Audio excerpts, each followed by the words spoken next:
From Kansas State University, this is Agriculture Today. Eric Atkinson with you, and here's what's ahead. From the Washburn University School of Law, Roger McEowen returns, this time to discuss the advantages and disadvantages of putting a farm or ranch estate into a revocable living trust. He says there's often misperceptions about what a revocable trust can and can't accomplish. Also today, K-State's Joel DeRouchey joins K-State's Jaymelynn Farney to look at the importance of cleaning up winter cattle feeding sites as a deterrent to cattle fly activity this summer. He suggests that you producers try to find some time this spring to get rid of those fly breeding hotspots. And in later, with another Stop, Look, and Listen, K-State's Gus Vanderhoeven, along with more here on Agriculture Today. Agriculture and food systems are the main drivers of the Kansas economy, but must be improved in order to feed the world's growing population. How are we going to do so? Reduce food loss, find ways to preserve grasslands, and help families stretch their dollars. Global food systems is one of the 5 grand challenges K-State Research and Extension is addressing. To learn more, visit www.ksre.ksu.edu. You're tuned in to Agriculture Today, and thanks for joining us. On this segment, we'll spend some time looking into one facet of farm and ranch estate planning that does create questions amongst producers. And these questions come to our guest now, Professor of Agricultural Law and Taxation out of the Washburn University School of Law, Roger McEowen. He recently posted a blog article on this very topic on his website. What we're alluding to here, Roger, the Revocable Living Trust, and we'll get into the benefits and maybe the drawbacks of such a trust. But before we do that, obviously, we need to lend definition to it. What is a revocable trust? Well, Eric, it's actually a very popular estate planning tool that a lot of farm families will use, as well as non-farm families, as part of their overall estate plan. And what it basically is it involves a transfer of one's assets into a trust that they can revoke, which means they can pull the property back out of it. But formally, you have to change the titles to assets into the name of the trustee of the trust, which is typically the grantor of the trust. And the trust holds title to your assets, and so at death, the terms of the trust distribute those assets. And basically, it's going to read like your will, but you don't have a will, so there's no formal probate process. You're having a trust administration process outside of the formal court-supervised probate process. But other than that, it functions the same as your will would. So functionally, that's what it is. It's just an alternative or a substitute for having a traditional will that goes through the probate process. The key, once again, remaining that grantor of the trust does retain the option of amending or modifying that trust at any time, correct? That's absolutely correct, right. That's by the nature of it, that's why it's called a revocable living trust. You have the right to revoke it at any time prior to death. Let's get into some of the aspects of the revocable trust, and especially the tax aspects, before we move on into some of the pros and cons of using such a trust. Estate and gift taxes, income taxes, what do folks need to think about there as they contemplate such a trust? Well, because it is a revocable trust and the grantor reserves the power to revoke it, the transfer of property into the trust. So if I retitle my assets, such as my land and other assets that have titles, into the name of the trustee of the trust, and even if that's myself, I have to retitle assets into my name as trustee of my revocable living trust. There is no gift there because I've reserved the power to revoke it. There's nothing that has changed that would give rise to gift tax because it's not an irrevocable transfer away from me. It's a revocable transfer. So it really has no implication from a gift tax standpoint. Now, when you have income or principal that's applied to the benefit of a third party, then the grantor may be deemed to have made a gift to that beneficiary. But that would be the only time. And we can handle that and cause that not to occur during life by putting in appropriate terminology in the trust that says that we just have transfers at the time of death. Income tax, what considerations exist there? Well, it's a disregarded entity as a taxable entity, the trust is. That's because we call it a grantor trust, and that means that all of the income that's generated by the assets contained in the trust, all the items of deductions, credits, loss, for example, and you'd say, well, where's that coming from? Well, if I'm putting farm machinery in the trust, I'm putting other depreciable assets in the trust, those have tax characteristics to them. Well, because the trust is a revocable trust, it's called a grantor trust under the tax code, all those tax items just flow back to me as the grantor of the trust. And so there's no additional tax reporting. The trust doesn't even have to have a taxpayer ID number if the grantor is the same person as the trustee, and that's often the case. So all that trust taxable income, all those deductions, all those credits just flow back to the individual, and they're reported on their individual return, all of those items. So nothing changes from an income tax standpoint. All right. How about property depreciation, as that property would be entered into a revocable trust? Well, here's where some people get confused, and even practitioners, because there is a provision in the Internal Revenue Code that says that expense method depreciation, that off-the-top depreciation allowance, does not apply to trusts.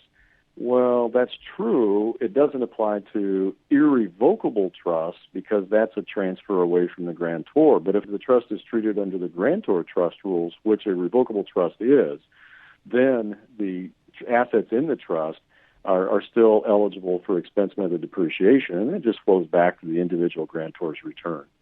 Well, there's some backdrop on revocable living trusts, and you say there is a fair amount of information that's shared with individuals interested about the benefits of this type of a trust, and you would like folks to be cautious about what they're hearing.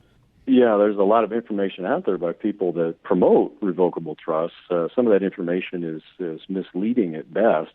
But let me just kind of run through some of the common things that we all need to be aware of. And one is the concern about avoiding probate. I hear this. I've heard this for many years. Well, if I put my property into a trust, I can avoid probate.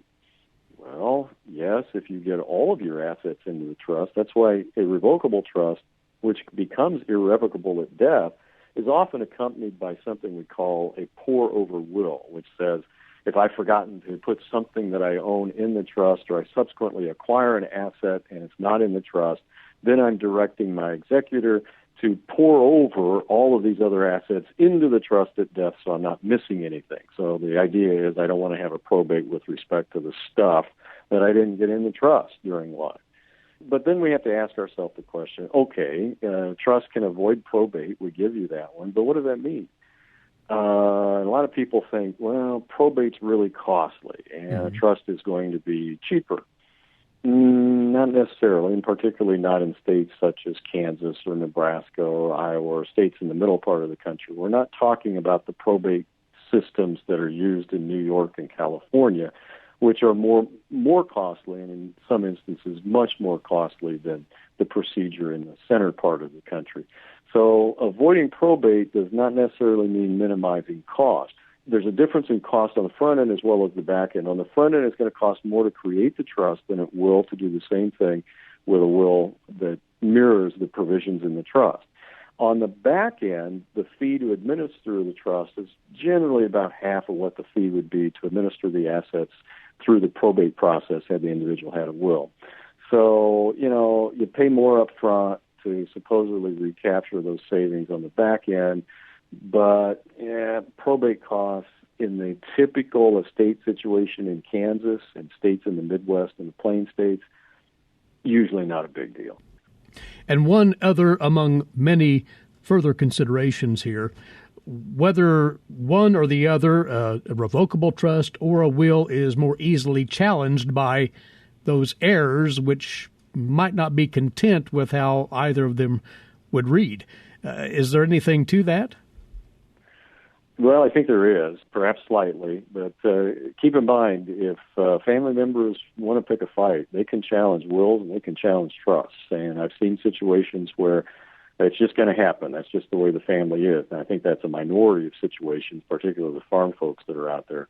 But both a revocable trust and a will are susceptible to challenge by heirs that aren't happy with things. I think there's better precedent in the probate format, and I think there's better protections that are in place in the probate format Because if you think it through, there is a judge presiding over the probate matter, and it has jurisdiction over all conflicts that come up and can make a final decision. And we've got good case law with respect to that. And we have a pretty good set of statutes that govern how these disputes are to be settled. And you can cut off creditors' rights by going through the probate process. Now, if you have a trust, there's no public filing of the provisions that are in that trust, the dispositive provisions that dispose of the decedent's assets. What gets filed is a certificate of trust existence. It just tells the world that the decedent had a trust, and we don't know who got the assets. Well, some people like that privacy aspect of having a trust, but on the other hand, the precedent is not as great as it is in the probate context for preserving those types of assets and how the courts view these things. Plus, there's no judge that oversees the trust administration process. And so there has to be a lot of trust on the part of the trustee or on behalf of the beneficiaries in that trustee that they think, yeah, the trustee is distributing those assets in accordance with what the trust says, because they're not actually entitled to see the dispositive provisions in the trust. So depending on the family situation, I think, Eric, that's going to determine the outcome and be the answer to that question as to whether one is better compared to the other in terms of potential challenges.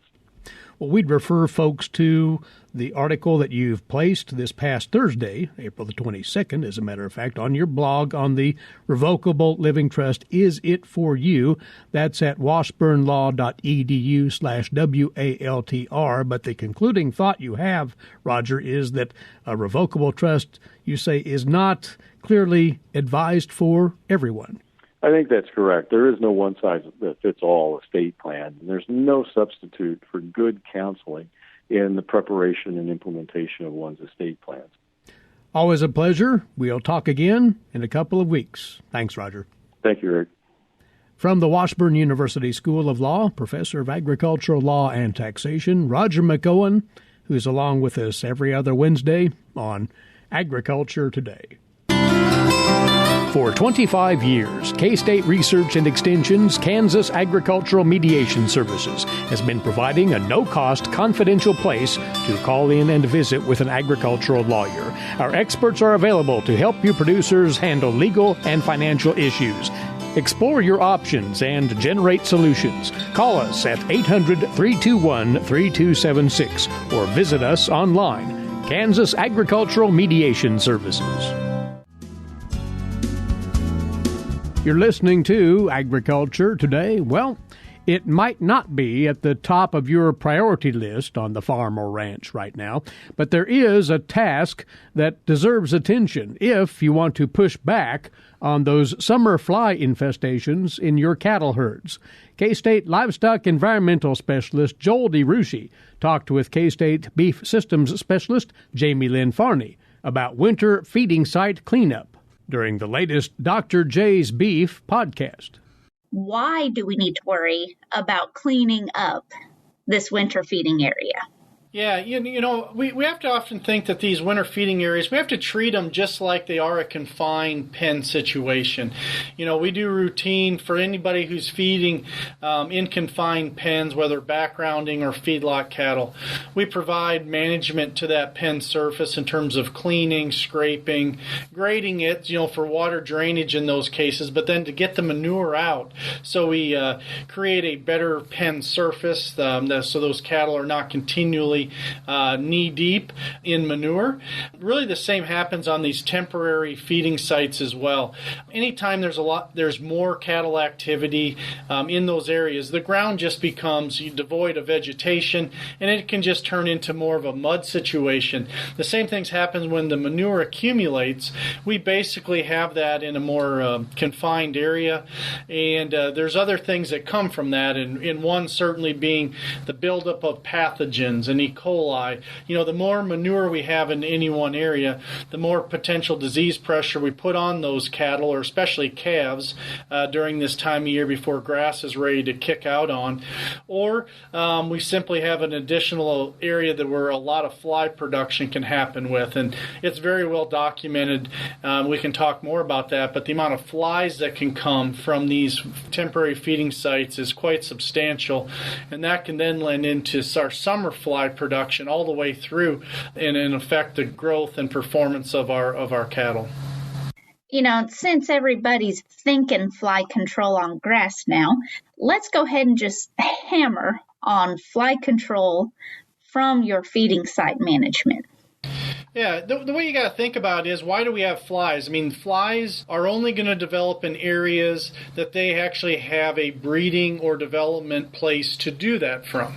And one of those that's very typical is these winter feeding sites. And the way you got to think about it too is any area adjacent within several miles. This is where we have a lot of flies that are produced. And if those sites aren't cleaned, if we just let them stay with a lot of the wasted hay, manure residue, because you really form a really thick, wet mat, and that's a perfect opportunity for fly development, not only to occur here starting now or as we get to warmer temperatures, but it's an opportunity for the entire summer.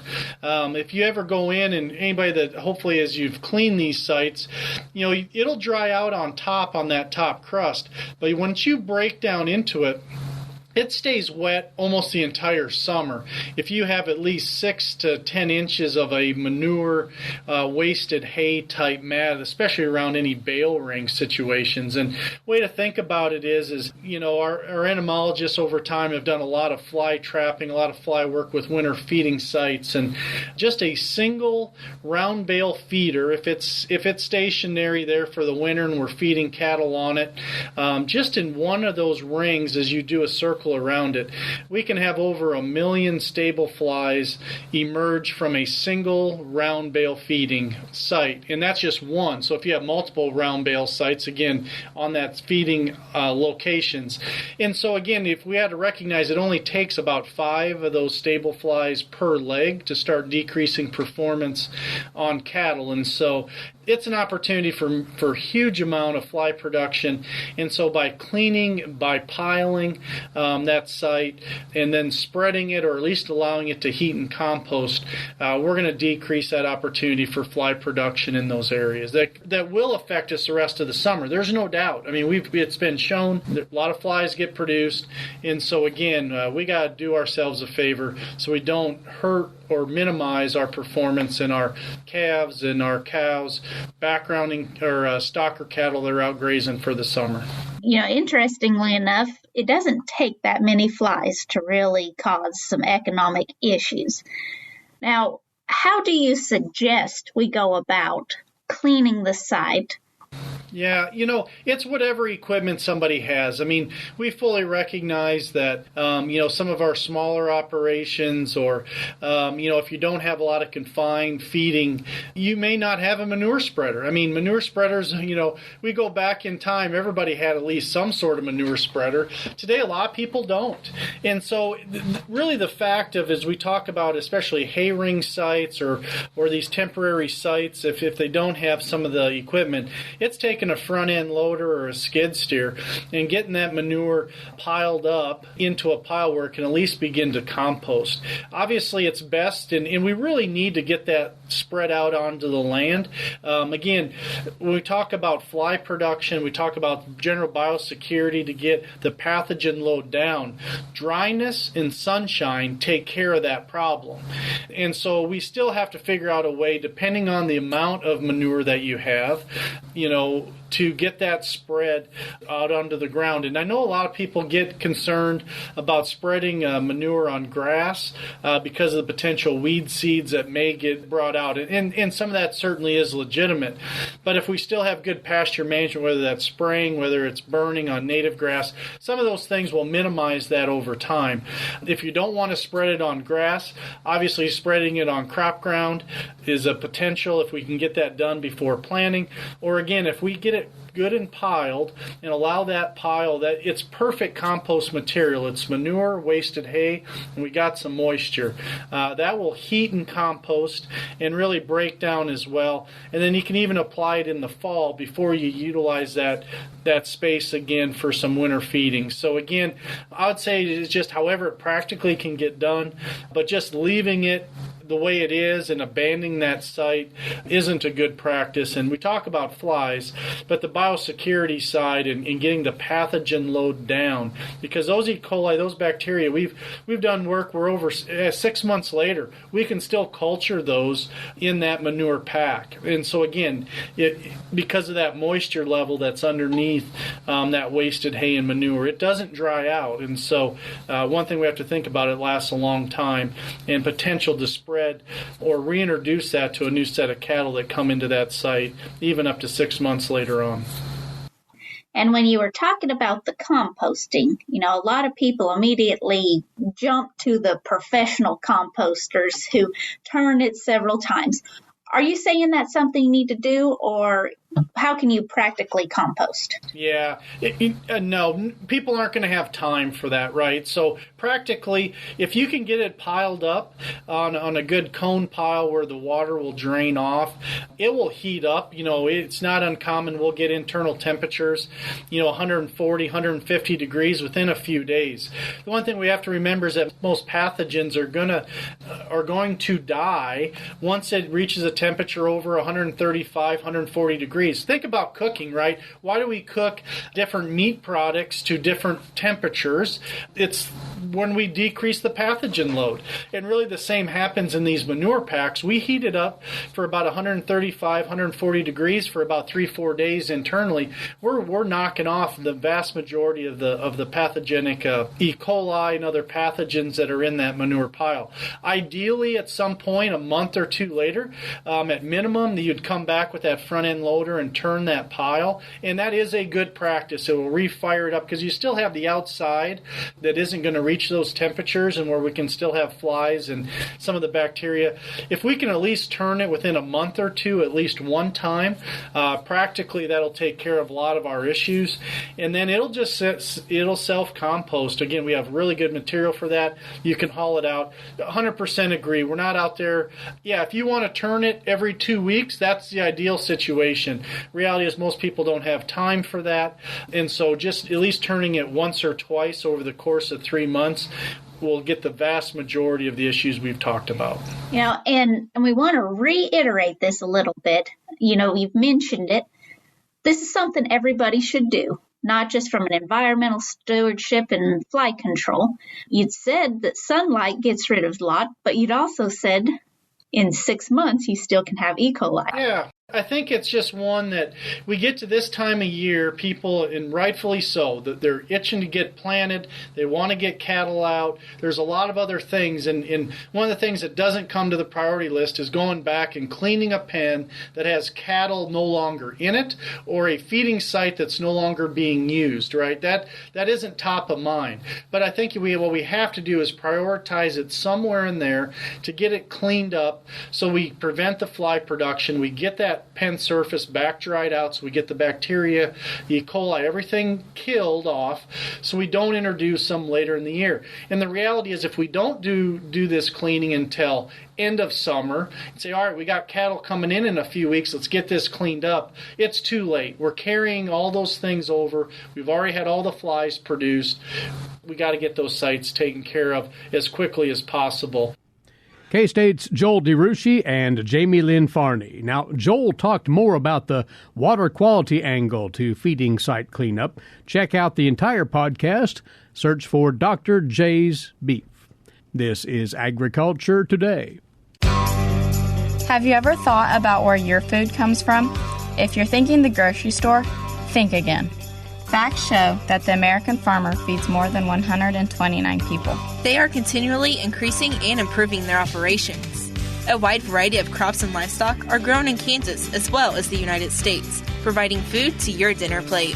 Next time you see a farmer or rancher, thank them. For more information, contact K-State Research and Extension. You're You're listening to Agriculture Today, coming to you from the campus of Kansas State University. Eric Atkinson here, and now today's agricultural news headlines for you, these courtesy in part of DTN. While Senate Democrats are confident about the ability to get a bipartisan agricultural climate bill passed, a rift remains with Republicans over USDA's authority to spend money on a carbon sequestration program without getting approval from Congress first. Members of the North American Agricultural Journalists heard yesterday from the respective chairs and ranking members of the Senate Agriculture Committee and the Senate Agriculture Appropriations Subcommittee. Senators there highlighted the need to pass the Growing Climate Solutions Act to ensure that the USDA can set standards and certify programs that would allow farmers to join carbon markets. The bill passed out of the Senate Agriculture Committee by voice vote. That meant that no one opposed the bill there. Senate Agriculture Committee Chairwoman Debbie Stabenow told reporters that she's very confident that the Senate will bring the bill to the floor, but it's a question of finding floor time with votes on nominees and other legislation, according to Stabenow. She said the bill is needed quickly because of the accelerated expansion of different carbon programs now being offered privately by companies. Senator John Boozman, the ranking member on the Senate Agriculture Committee, joined Stabenow's Ag Climate Bill, which now has received more than 40 senators' support from both parties, equally co-signing the bill. Still, Boozman and other Republicans have repeatedly pushed back on the idea of the USDA starting a carbon program without specific legislation from Congress. He said he does not believe that the Biden administration has the authority to use the Commodity Credit Corporation for a carbon bank because the CCC, he says, is directed to support agricultural commodities and not a carbon sequestration conservation program. Boozman said he has asked legal counsel at the USDA to cite the authority for a carbon program. And Senator John Hoeven, the ranking member of the Senate Agriculture Appropriations Subcommittee, stressed that whatever is done on agriculture and climate change has to be, in his words, farmer-friendly to get my support. Hoeven also said he does not think the CCC could be used to fund a carbon program. Now, Democrats, including Stabenow and Senator Tammy Baldwin of Wisconsin, who chairs the Senate Agricultural Appropriations Subcommittee, largely support the ability of Agriculture Secretary Tom Vilsack and the USDA to use the CCC fund for a carbon program. A carbon bank would likely pay producers who have used no-till or cover crop practices for a long period of time. Such a bank would also apply to producers who may farm in areas where the soil and climate will not sequester carbon quickly. Meantime, Secretary Vilsack is yet denying still that there are any plans to take farmers' lands away to meet climate or emission goals. The USDA's Kerry Crawford reports. The rumors and questions keep popping up. Is the federal government really planning to take farmers' land away from them in order to meet the president's goal of having 30% of working lands in some sort of carbon-conserving use by 2030? And the answer to the question? No.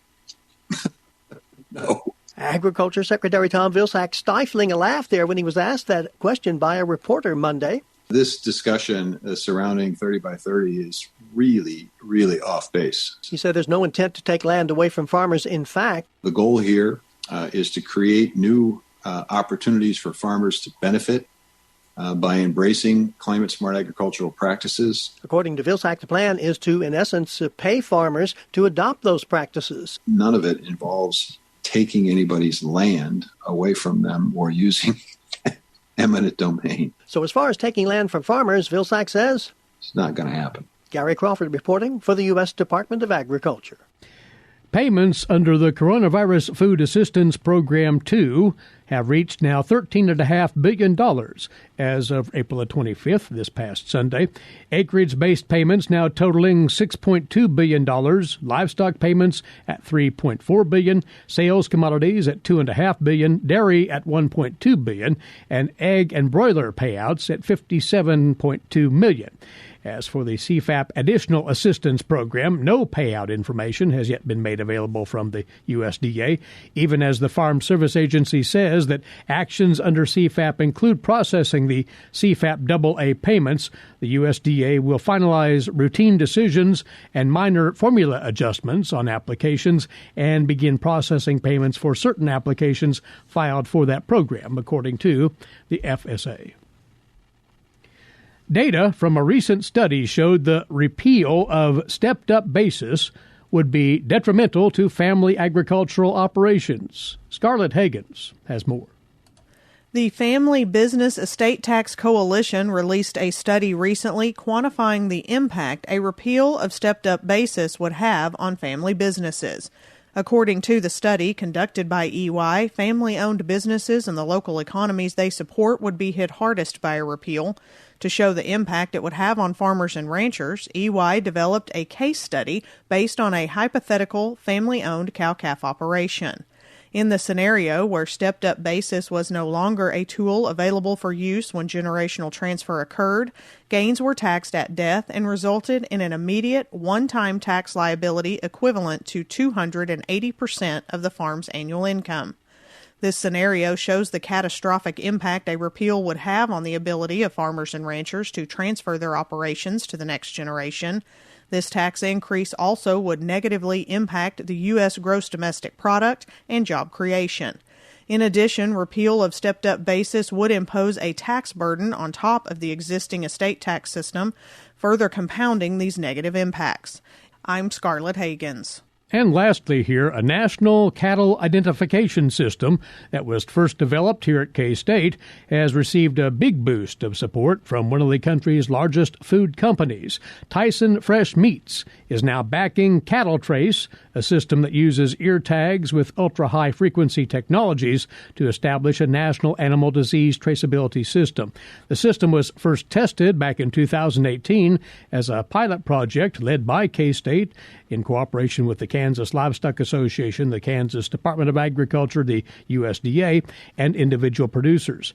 Tyson is the world's second largest processor and marketer of chicken, beef, and pork. Its fresh meat division operates 6 beef plants across the U.S. The Vice President of Cattle Operations at Innovative Livestock Services, Brandon Deppenbush, is the chair of U.S. Cattle Trace's Board of Directors, and he says that this commitment from a leader in beef processing is highly significant to the system. Today's agricultural news headlines for you. In a moment, Gus Vander Hoeven stops by with another Stop, Look, and Listen here on Agriculture Today. Legal and financial concerns surround the day-to-day management of the agricultural industry. Producers, ag creditors, and USDA agencies rely on Kansas Agricultural Mediation Services. If you've received an adverse decision from the USDA or have an ag credit concern, call today 800-321-3276 or visit us online. Kansas Agricultural Mediation Services, exploring options, generating solutions. This is Agriculture Today. Stop, look, and listen. It is an opportunity to further enhance the backyard.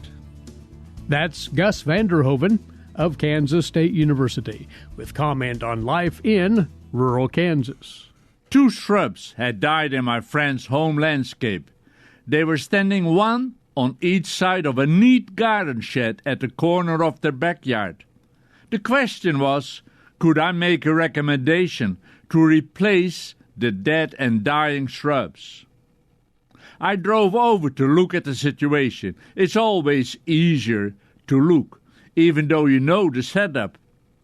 The garden shed is a good, useful shed. You can stand upright inside, and there's plenty of storage space. The grandkids love to hide and play behind it. It stands slanted in the corner with a handy workbench to do the potting. Outside, behind it. It's a neat corner in the yard. On the north side stands a tall, upright cedar, spreading a few branches over the roof of the shed. When I pulled up in the driveway, my friend was cleaning the lawnmower after having mowed the lawn. We walked to the backyard, and looked at the opportunity to further enhance the backyard, which is already very attractive, and in summertime a sea of flowers, annuals and perennials, all well cared for. Looking at the space, there was not that much room. Looking at the color of the shed, blue-gray, I turned the names of plant material over in my mind. I also thought of the 4 seasons and the view from the kitchen window. I needed a plant for the northeast side and for the southwest, the one cooler than the other. And because their backyard is fenced with a wooden fence, there's little wind, surely no hard breeze. The one side was open and sunny, very sunny, and the other side, the northeast, partly shaded. With that in mind, we quickly decided what to plant on the southwest side, the sunny side. The choice was a redbud. The small redbud tree will partly enframe that side of the shed, and the small grandkids can run by it. For a moment I thought about the shrub, red-leaf barberry, but it has stickers, small thorns. No thorns, my friend said. The redbud it is. There are several to select from. See what the nursery has. Even a wildling dug up on the farm would do, if you take care of it. The other side, shaded by the tall cedar, is a bigger challenge. We talked and looked at options, and that is when I reminded myself how I used to approach that issue when I taught workshops on landscape design and selection of plant material. I remember I would carefully pick out a person in the audience and, hoping I had done right, would ask the question, "How did you decide how to dress this morning?" I would continue with, "I'm sure you could have chosen to wear something else."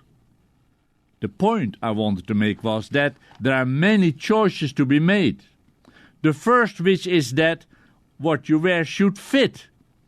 The plant you select should fit the site. Then there are the other factors: soil, climate, expected rainfall, wet site, dry site. But then the factor of aesthetics. What looks good against the grey shed and partially under the cedar? I came up with a short list of suitable plants. They're all small trees. I'm sure if I sat down I could come up with more trees. I excluded shrubs, as they would block the passageway for the grandkids. Here is what I came up with. Witch hazel. It will grow in part shade and is one of the earliest blooming plants. Sometimes blooms with yellow flowers in February.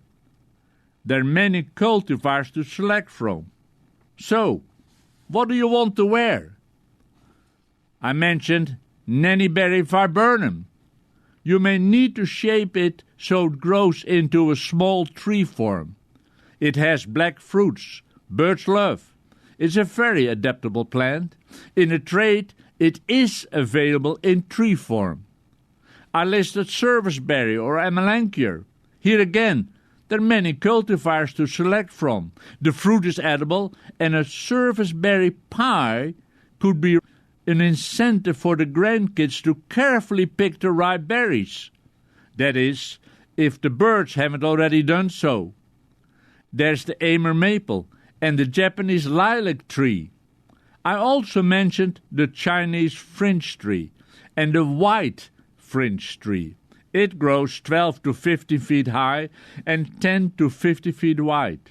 Soon, the fringe tree will bloom on campus. It always is a gorgeous tree to look at. There is one tree which I was hesitant to mention to my friend. There are a few growing in town. It is the flowering dogwood. There is the Casa dogwood, which is more adapted. But the fact one has to choose of the many cultivars can drive you crazy. It's like standing in front of your tie rack to select which tie to wear when there are more than 20 ties hanging. You have to ask yourself more questions as to which color is best with shirt and pants. And it's those of us who carefully select who get the wow result. The wow result is the eye catcher. It surely can be done in the fashion world, but also in landscaping, using plant form, texture, and color of the plants as a design element through the 4 seasons. This is where art comes into play besides the science. When I look at the reading material I have on plant material, it becomes overwhelming. To select, you have to be careful not to fall in the same pattern. On the other hand, if something feels good, trust yourself and go with it. My friend selected a purple smoke tree for the partly shaded spot. We like the smoke tree. Next to the shed, it will look smoky. Gus Vander Hoeven of Kansas State University with his weekly commentary on life in rural Kansas. Well, once more, our time's away. Thanks for tuning in. Eric Atkinson for Agriculture Today over the K-State Radio Network.